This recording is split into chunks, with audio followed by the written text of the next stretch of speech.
The week 3 waiver wire is here, and if your quarterback is limping around or maybe even fake limping around, this is the place to go. Hayden Winks, Jakob Sanderson. We'll be here every Monday Night Football. Last week, we already talked about these 2 tight ends, but I quickly want to hit on them because they're still technically under the 50% threshold that we talk about on this show. Juwan Johnson, Harold Fannin. We talked about those guys.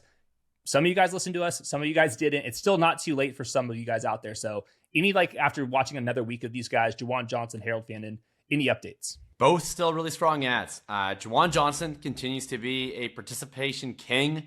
He's on an offense that runs, I think they're averaging 70 plays a game right now. Kellen Moore runs high-paced offenses. They're going to be trailing a lot, so it's going to be a high pass rate offense.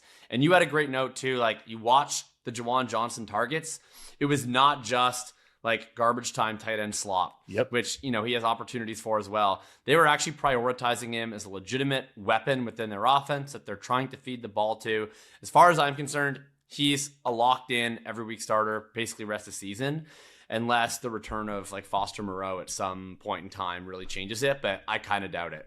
Harold Fannin, similar participation rates to last week. We didn't get the big upgrade that we necessarily were hoping for from one week to the next, but it's a long season. Continued to keep pace with David Njoku, continue to be prioritized in the offense. I think both of these guys are clear-cut top 10 to top 12 tight ends. I would roster either one of Juwan Johnson or Harold Fannin rest of season over a Mark Andrews. I would roster either one of them over an Evan Ingram. And at this point, I'd like to hold this guy if I could, but I would probably roster them both over Colson Loveland.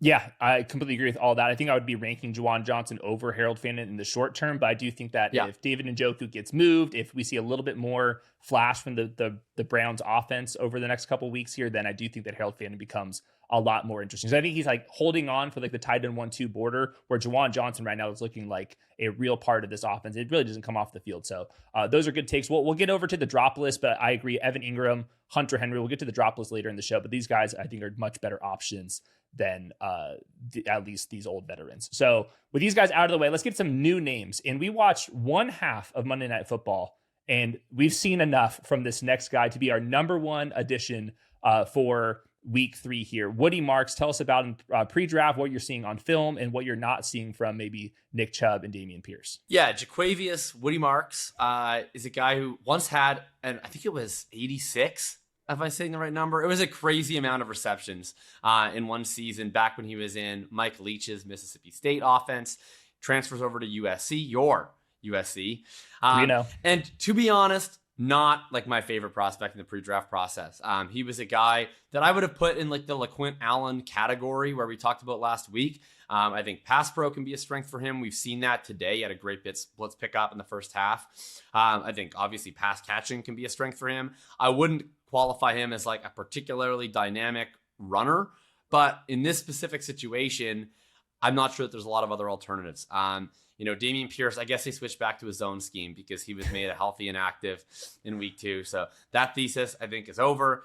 Dare is still playing a little bit, but like only in very obvious long down and distance, eat a pass block situations. He's getting phased out, and it's becoming a 2-person backfield. And Nick Chubb, honestly, has been a lot better than I expected. Like I actually don't think Nick Chubb is totally dead. He looked pretty good to me in week 1, and nobody really runs efficiently on the Buccaneers. So I think this will stick with the two of them for a while, but the upside play is Marks. He'd be the Texans running back I'd want rest of season. And I think is probably the only guy under 50% roster. There's a couple guys a little over who I would say without an injury are like a 50-50 shot or better to just take over their backfield by the end of the season without any injury in front of them. Yeah, and then we're talking about Nick Chubb, who can obviously get injured. We've seen that plenty here. So, yeah, I think, and especially if the ground game isn't working really, you got CJ Stroud and Nico Collins. Like, at some point, do they just say, F it, we're just going to be a passing offense? And, like, obviously that would help Woody Marks, too. So, yeah, I didn't love him as a prospect.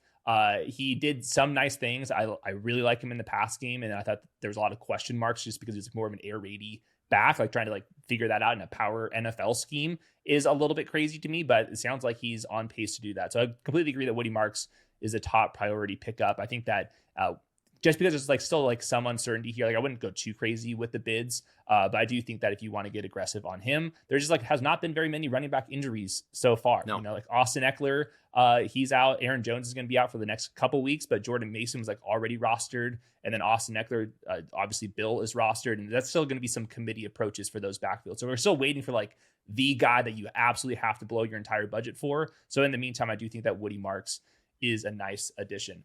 You mentioned really quickly Austin Eckler, so I just wanted to touch on Washington.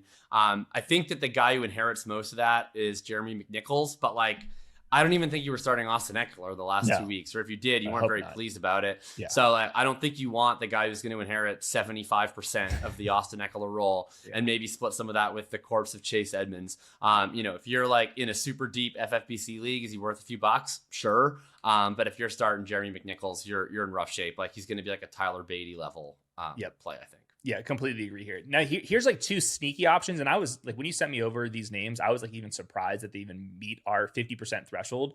But they're both like the same thesis, currently injured, but maybe the guys in front of them haven't completely wowed us, attached to good offenses here. So the two names, Brandon Aiyuk, Isaiah Likely. Brandon Aiyuk sneaks in at 49% here, but that's shocking. Like maybe you don't even realize that he's available in your league. We need to attack these two guys. So what have you seen from the 49ers, the Ravens, to make you think that Aiyuk and Isaiah Likely can bounce back here? Well, the very first thing I'll say is I bet you at least some of those 51% of leagues have IR slots. So if we said there's not been a lot of injuries, if you somehow have an open IR slot, I mean, goodness gracious, get this guy on your team, cut your worst player, stick him on the IR and pick somebody else back up. I mean, you might just be able to add them completely for free.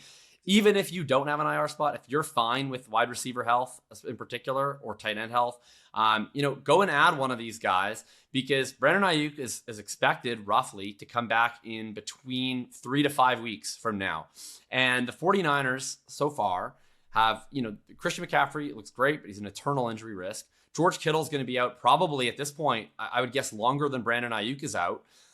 Ricky Pearsall has been efficient, but he has not been a target earner to this point in time. I don't think he's been a massive roadblock for Aiyuk to come in. And then Juwan Jennings looked really nice in week 2, but, you know, dealt with the calf injury in the preseason, suffered a shoulder injury in week 1, and is now dealing with an ankle injury. So I think that there's a legitimate opportunity for, if Aiyuk is in relatively good health, just to come back and potentially assert himself as a startable piece.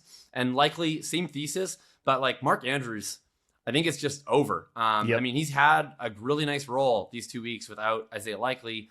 I get like they've had some really big game script stuff, but like, come on, man. He's had what I think 6 targets total and 2 catches in 2 weeks while the team has put up 81 points. It's just so clear that he is not a priority in the offense. And it makes you think like, what would the role distribution have been if Isaiah Likely never has that sprained foot? Is he just the runaway tight end 1 on this team? So Ravens offense looks absolutely awesome. They desperately need somebody outside of Zay Flowers to step up. Zay Flowers is not really a red zone option, which is why they're throwing a bunch of touchdowns to Devontae Walker. So I think Isaiah Likely, if he is fully cleared, he could come back. He could be a low-end tight end 1 and kind of just push Mark Andrews aside. Yeah, Mark Andrews has not looked very good to me for a while. Too many drop passes, obviously the crucial fumble and whatnot. And he's like not seeing enough targets. So I do think there's a chance Isaiah Likely is the future of this team. And you look at the contract, I even thought that Mark Andrews was going to get shipped away this past offseason. They decided to keep him, but I do think they're going to eventually phase him out. So just be patient with these guys, but I do think pick him up, IR spots, all that is good advice. Now talking about some like truly like new names, and some of these guys are fairly surprising, and some of these guys I've seen play football, but all of a sudden like are in a brand new role, which is kind of exciting. So let's go with a wide receiver out in Denver. Not Marvin Mims, kind of looked like Marvin Mims in this last game, I will say, but Troy Franklin. What about this last week stood out to you? Yeah, I mean, I watched this game very closely since they were playing my Indianapolis Colts live from the Kelowna airport. And yeah, Troy Franklin was just consistently the guy that they decided to use this week. I don't know where Sean Payton sometimes comes up with these things, but it's like he'll just decide on someone and lock in on them. And what was crazy about it was Franklin in college, you know, he was really a downfield wide receiver. He has like a super tall, thin, kind of wonky frame. And the underneath targets all went to Bucky Irving and to Tez Johnson. both members of the current Buccaneers. So then we see Franklin on this team where in theory there's all of these short area yak guys. I mean, Evan Ingram has been that for years. Marvin Mims was that at times last year. They tried to use Tyler Bidet that way in week 1. RJ Harvey in theory should be like a great option for that stuff. They decided it was going to be Troy Franklin last week. Does it stick all season? I have no idea, but he looked pretty dang good at it. He was able to get upfield really quickly. They were able to use him as well in the intermediate areas of the field. Played even more snaps, or at least ran more routes than Cortland Sutton this week against the Indianapolis Colts. And everybody behind those two were completely rotational. So I think he's locked in as one of 2 every down wide receivers, at least for the short to medium term. Looked really good, looked really efficient, and could be the number 2 target on this team because they're not emphasizing the running backs in the passing game as much as we thought. Evan Ingram, not much of a factor, dealing with multiple injuries. So definitely in on Troy Franklin. Yeah, the big positives, one, there was some actual like training camp hype from people covering the team. And then the second part is, like you said, unlike Marvin Mims last year, he's actually playing like close to full-time snaps. So like there's a pathway where even if he's not like just winning by himself down the field, which I didn't see really at all this last game, it was 4 screens, you had a little check and release, the scramble drill stuff, play action, touchdown in the flats.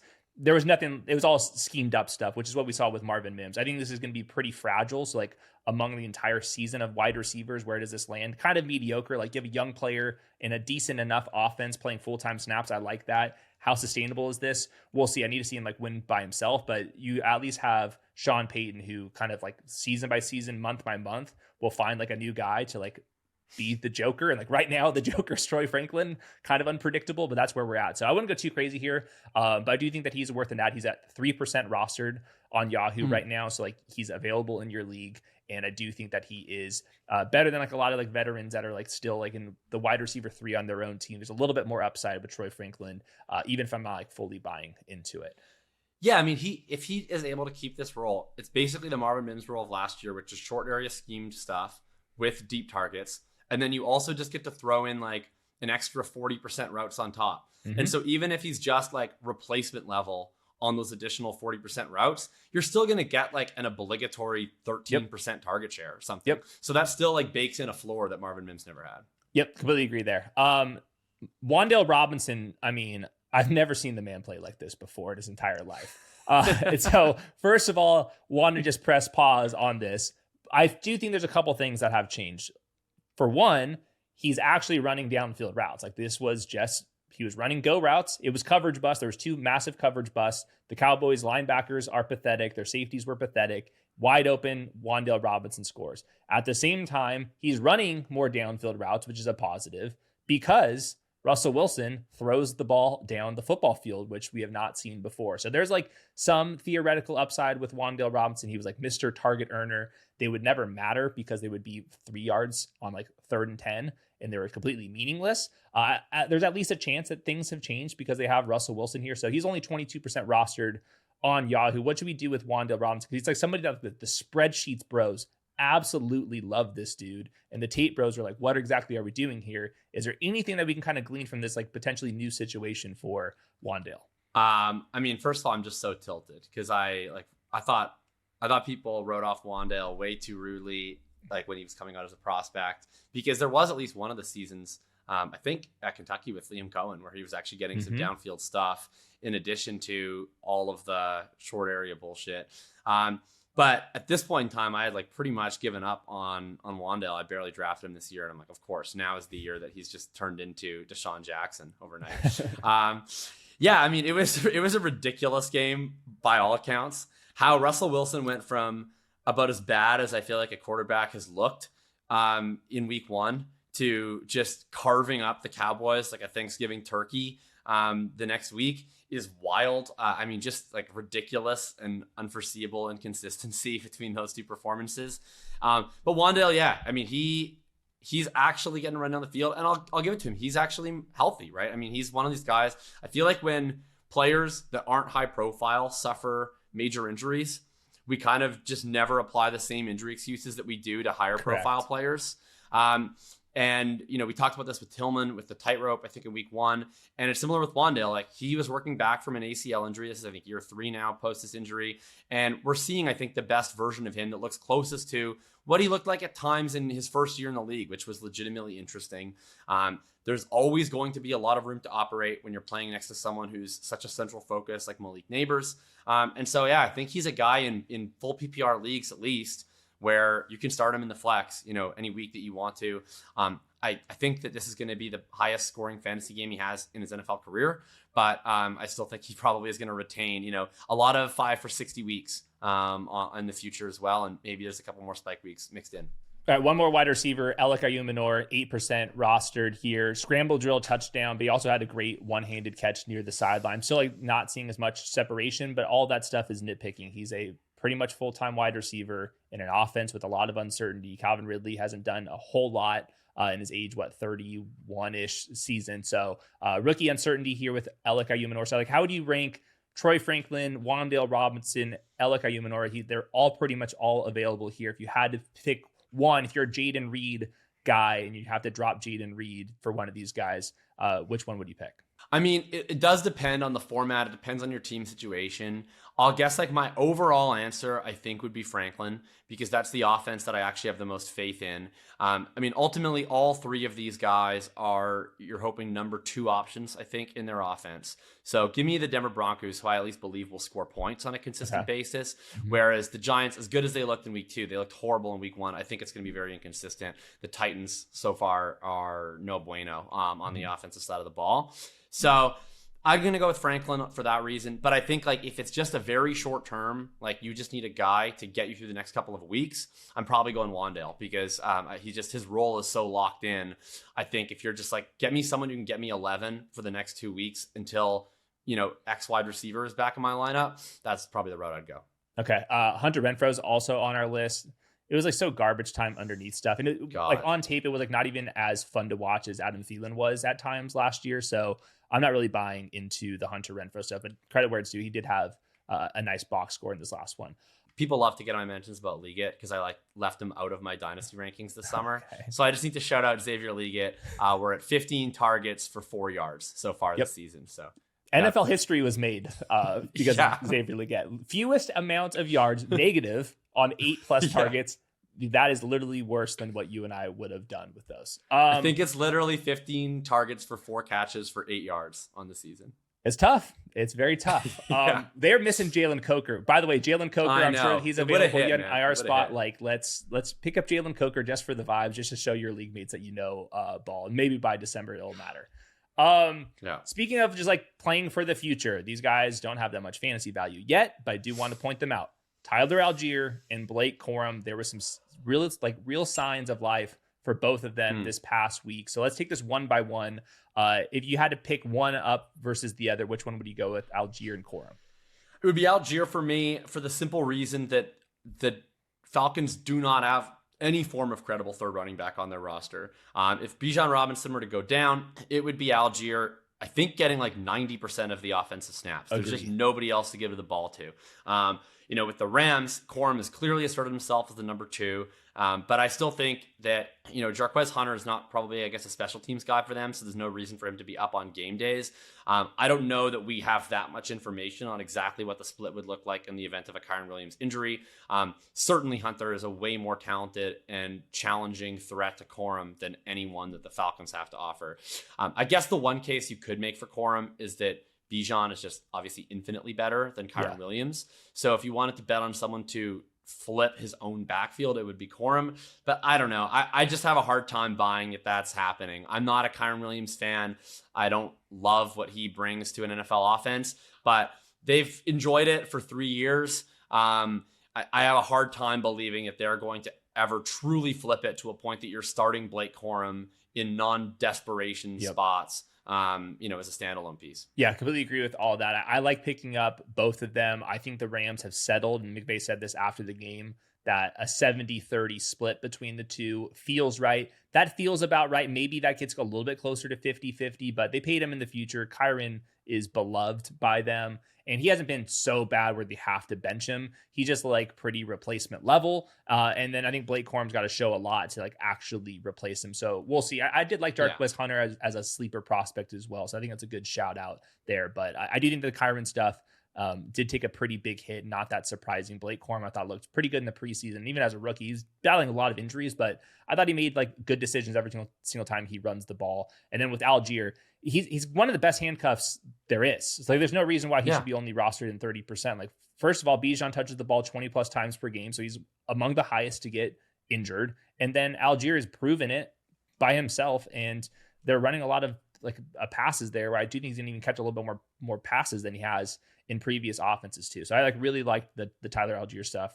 Even like it's more of a best ball take, but like he can even crack a top 30 week every once in a while. They're using him enough there, and he's got enough of a goal line presence in the past where I wouldn't even be surprised if he had like 60 yards and a touchdown a couple times. He just did last week. He just did this week, right?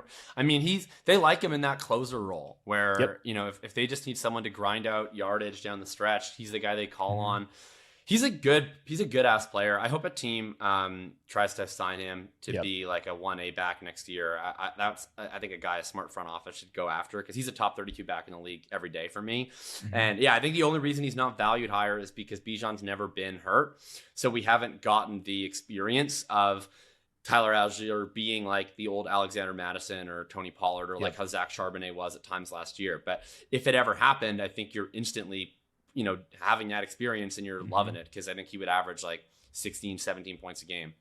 Okay. Yeah. So those are our like top 9 guys. These are just for regular leagues, but after watching all of the quarterback stuff, I know there's some people out there with 2 quarterback leagues. So to quote Step Brothers here, okay, now the super flex league seems kind of fucked up. So we have to figure out some pivots here. So I'm sure you and your league mates are panicking now. All these guys are largely available. Russell Wilson, Daniel Jones, Mac Jones, Carson Wentz, maybe Marcus Mariota, but I don't think the Jaden Daniels injury is actually that big of a deal here. So let's take these one by one, because there's a lot of people panicking here.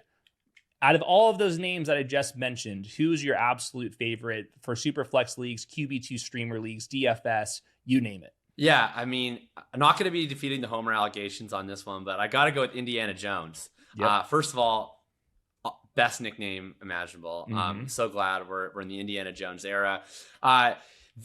The big signs, I mean, number one, he's just playing well. I mean, I don't think he's doing anything like crazy special, but he clearly has worked so hard in the offseason and during the week to impress Steichen with his knowledge of the playbook, because the playbook has never looked this deep in the Shane Steichen era. You know, Joe Flacco was too much of a statue. Anthony Richardson was too limited as a processor. But right now, Shane Steichen's in his absolute bag. It looks like one of the best offenses in the league. Literally have not punted through 2 weeks so far. And then the other big thing, they're the first team in the Super Bowl era to not punt in the first 2 weeks of an NFL season. That's so crazy. How much money would you have won if that was your prediction from 2 weeks ago? Right? My Lord. It's crazy. So, and then with Jones, I mean, the big thing is, we saw they were at the 1 yard line last week.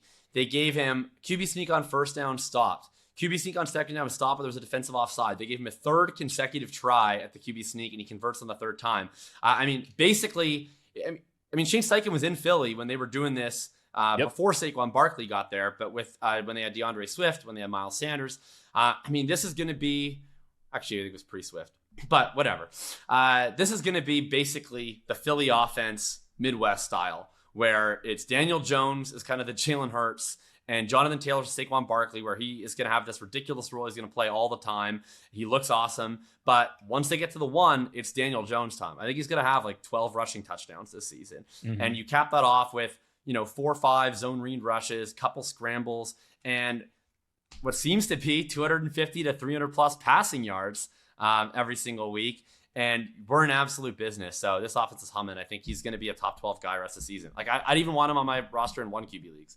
Yeah, this is like feeling very much like the Sam Darnold situation where everything around him, including the play caller, is good. And there was like some offensive line question marks going in. Like you lost a couple like key contributors to the offseason, but they're playing pretty well. And like against like some like Gonzalez quality looks awesome.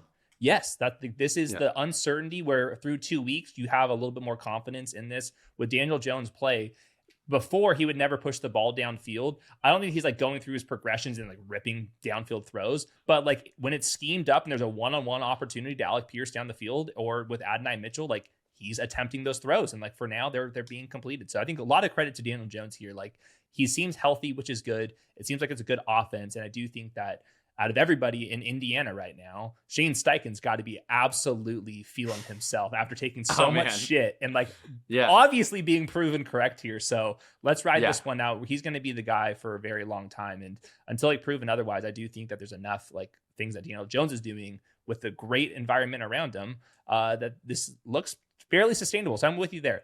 Going to the unsustainable side of things, perhaps, with the Russell Wilson. Let's just play the short-term game. Like you just need to buy the next couple of weeks. You got Brock Purdy. You got maybe Justin Fields isn't going to play. JJ McCarthy doesn't play the next couple of weeks. You need some guy. Russell Wilson's probably going to be the starter for the Giants for the next couple of weeks after what he did this last week. What did you see from Russell Wilson? Is there any potential that he can be like a top 24 guy in this styled offense? I mean, I think the Russ stuff is going to be so volatile week to week because he just plays in such a specific way that I think it's like if the defense is able to take away whatever he wants to do downfield. I mean, his play is so high variance that I think he's going to continue to have weeks that look more like week one. But obviously, we've seen the upside. There was some weeks in Pittsburgh where he was able to make it work. He goes absolutely crazy last week. So I think you're going to have to sort of hope to run the right week. And you're going to have to dig into some of the matchup stuff. But like from a super flex perspective, it's definitely possible. And he has really high upside because he's going to be able to throw deep. Dable always plays with pace. So I think that stuff's interesting. I think as long as Mac Jones is in charge of San Francisco, like, I mean, we've kind of seen it. Like they can do pretty much anything in San Fran. So I would probably go like super short term. I think I'd go, obviously, Daniel Jones 1. I think I'd go Mac over Russ. I probably would just because I think the floor is really low on Russ. I think the floor is pretty high with Mac. That'd be my 1, 2, 3. And then Wentz, I guess I'd go 4 because I think he's probably only going to play the next couple weeks, and that's going to be before Minnesota starts to reach its full form. I don't know exactly when they're going to get Darisaw back. Addison, they have to do one more game without him. I mean, the offense looks like McCarthy looks terrible. He does through 2 weeks. So I'm not absolving him by any stretch, but I don't know that it's going to be like Carson Wentz walks in and looks like Sam Darnold 2024 immediately either. So no, I think we've seen enough of Carson Wentz. He seems a little bit broken, where I think Sam Darnold's at least shown some flashes, even like in the quiet like little pit stops with the Panthers, a little bit of flash of arm talent where I'm not sure we're getting that with Carson Wentz, but I do think they might rush him out there for the next 2 games. I think that part of this ankle injury is just trying to buy him some time, calm him down, get the entire offense back. There's plenty enough for JJ McCarthy to work with currently. Like you have Kevin O'Connell, Josh McCown, then you got Justin Jefferson. The rest of the offensive line is still pretty good. TJ Hawkinson's a better than most tight end as well. And he's just looked like shit. So there's no way around it. So I think they're just like trying to buy him some time, hide behind the ankle injury a little bit. He has an ankle injury, but most quarterbacks do not get ruled out immediately. You see it with the Jaden Daniels. They don't know if he's going to play or not. They're giving him the opportunity to. For right now, I think they're just trying to calm things down with JJ McCarthy. So I think we'll see Carson Wentz for a couple weeks. But did want to go to Mac Jones because I went back and watched that game. You said that you would rather have Mac Jones than Russell Wilson, which I think is totally fair. I saw some anticipation throws from Mac Jones. And there's still enough dudes like Juwan Jennings looked pretty dang good and healthy out there. So he's going to have some misses. He's not going to scramble like Brock Purdy. The team total is going to be a little bit worse, but I do think that the 49ers will have a league average team total in week 3 and in week 4 until Brock Purdy is back out there. And I do think that he was fairly interesting. So anything from Mac Jones last week? Yeah, I mean, he's Mac Jones, but like I think if doesn't matter. It's Shanahan. It doesn't matter. Yeah, like as long as you're like, I mean, I posted a tweet today. I think there's like at the end of the day, like you can argue about how these tiers are ordered and how big these tiers are, but there's like 3 tiers of NFL quarterback. There are the guys that are so good that them plus anything is a viable NFL offense. Yep. And then there's a big group of guys who are like vaguely confident that if you put the right environment around them, if you put a scheme that matches what they do well, they're going to find a way to have some success. And then there's just guys that are completely non-viable, and sometimes there's guys that are non-viable today that might be viable in 2 years or whatever else. But like we saw it with, the Colts where it's like you get Gardner Minshew. He can look vaguely confident. Daniel Jones looks like a much better version of that. And And unfortunately right now, you go down to like a JJ McCarthy, he's just a deer in the headlights. But like Mac Jones, he was like kind of okay at times with the Jacksonville Jaguars last year. And obviously Kyle Shanahan has just always wanted to have this dude in his life. So I think he can be competent enough to get it done. Yeah, I completely agree with all that stuff too. So let's go over to the negative side of things. I got some guys on the drop list here. So just going to go by position here. Starting from like the most obvious, Jerome Ford's on 35% of rosters. There's no reason for that. Tank Bigsby, 50%. There's no reason for that. The two kind of ones I did want to mention, Braylon Allen on 65% of rosters. He's no standalone value. And then among, the handcuff tier, is he better than Tyler Allgeier? He's not. No. And so there's really no reason that he's at 65% versus Allgeier at 30%. Caleb Johnson, I don't like dropping rookies, but he seems pretty buried. That offense is going to be pretty limited in general. So you don't have to drop Caleb, but he's 71% in a shallow league. I think it's going to take a while. They don't trust him if you guys did not pay attention this last week whatsoever. And then maybe the spiciest one. This is only for like the shallowest of leagues. So do not take this any other way. But Tyrone Tracy just got leapfrogged. And I think that Cam Skattebo looks a lot better. And then if he is just a handcuff, then do you really like Tyrone Tracy versus a lot of the other handcuffs? I really don't. So maybe we hold on to the Caleb and Tyrone Tracy for another week, but I do think that all these guys largely irrelevant in fantasy until proven otherwise. Yeah, I completely agree with the Tyrone Tracy call. Going into this week, there was no reason to not expect him to have workhorse snaps, and I still had him ranked pretty low. So if Cam Skattebo were to get injured and we were to get back to where we expected him to be entering week 2, it's like, what do you win when you win? You win like the RB 23 in, projections. It's not that great. I think you legitimately can move on.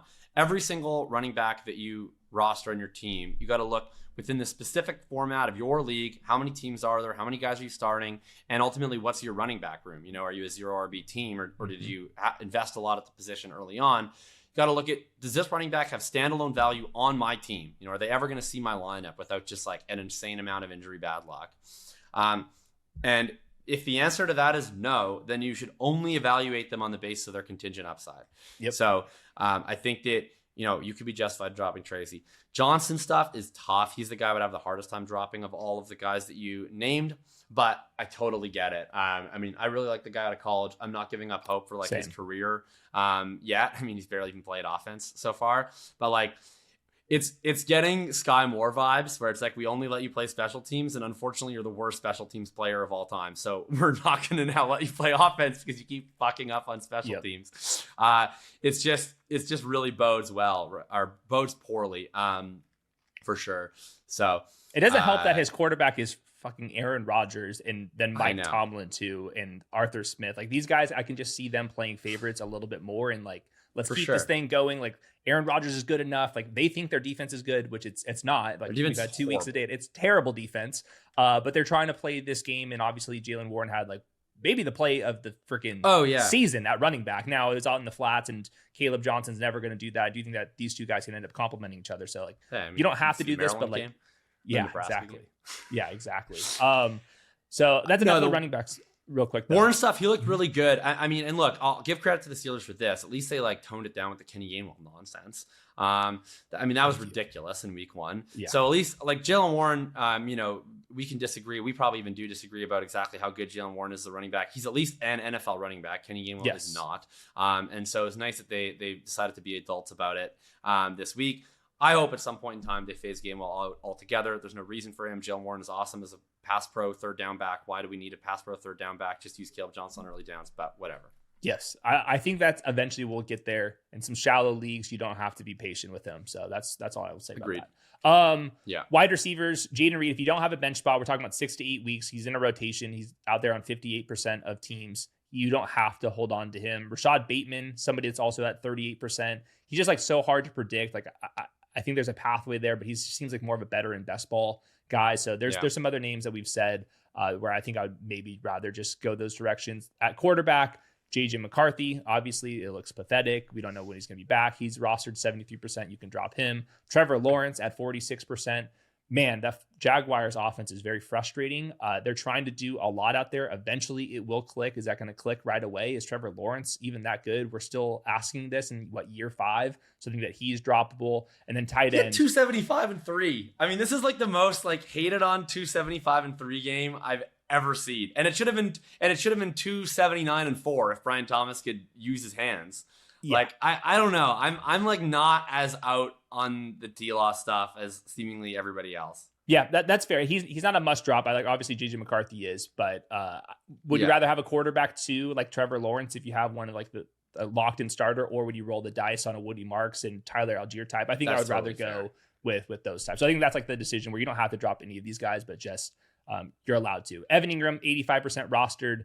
He's no joker out there. Been battling a little bit of a calf injury too. Hunter Henry, 66% too. So those are the drop list candidates for me. You don't have to drop any of them, but if you are in a pressure spot, I do think that things are at least souring with them. Any other things that we missed? Like, what's the temperature check on the waiver wire in general? It seems like it's fairly quiet couple weeks here to start the season. I'll break our 50% rule just quick because he's still only at like 57% when I checked this morning. I mean, Bhayshul Tuten, I would be like going crazy on. I can't imagine if you watched this program last week that you don't have him if he was available in your league before. But like, that dude rocks. That was awesome. That was the best to me that any rookie running back has looked so far through 2 weeks of the NFL season. Etienne also looked good. Although, I mean, he had a few plays to me where it was just kind of like he's a fast athlete and there was wide open spaces and he ran to the wide open space. The Tuten screen pass was ridiculous. The dead leg on the touchdown was insane. And he even had like some small runs. I'll note too on the broadcast, you always get some interesting things from production meetings. They specifically said they met with the coaching staff. The coaching staff said that the motivating factor for the Tank Bigsby trade was that they believed in Tuten. They wanted to get him more touches. You had like the announcers throughout the game, kind of reacting every time he got carries. Like, this guy runs hard. Like, this guy looks wild. Like, whenever you get announcers kind of like, wow, like, who's this kid? It permeates. They're hearing so, it. Yep. So I think it's just, it's a guy where if Etienne keeps playing as competently as he's played, it's not going to be a full flip. But Tuten is looking like a guy who's going to be really hard to not just keep giving more and more touches to based on how he looked this week if he keeps looking like that in the future. Yeah, 100%. I'll do another one. 59% Cam Skattebo. He's going to be the starter. He was a very interesting prospect, caught 1 million passes, runs really physically, and already looks like he's the goal line back, and he's a very capable receiver too. He is an absolute madman on film in pass protection, lowering his shoulder. Like, let's hope this guy stays healthy. But for right now, I was not anticipating Cam Skattebo to be the starter, like basically the 1A in week 2 after the training camp injuries that he had. But we're here and I'm taking it serious. So Cam Skattebo, Bhayshul Tuten, those look like the 2 rookie running backs that you like really wanted some exposure to around like the round 10 border right now. So pick up those guys over all the guys on our drop list for sure. Cam Skattebo, Bhayshul Tuten, those guys are our top priorities. But assuming not, we got Troy Franklin's and your Russell Wilson's covered here. So we'll be back here on next Monday Night Football, every Monday Night Football. But Jacob, I'll allow you to plug all your great writing too. I'll plug in 1 second. I just need to point out, if you ever are a day 3 running back and you become your team starter, I strongly recommend do not, after week 1, go to the media and complain about your offensive play caller's goal line play calling, because they will make a change actually when you make that request. The change is they will just no longer play you.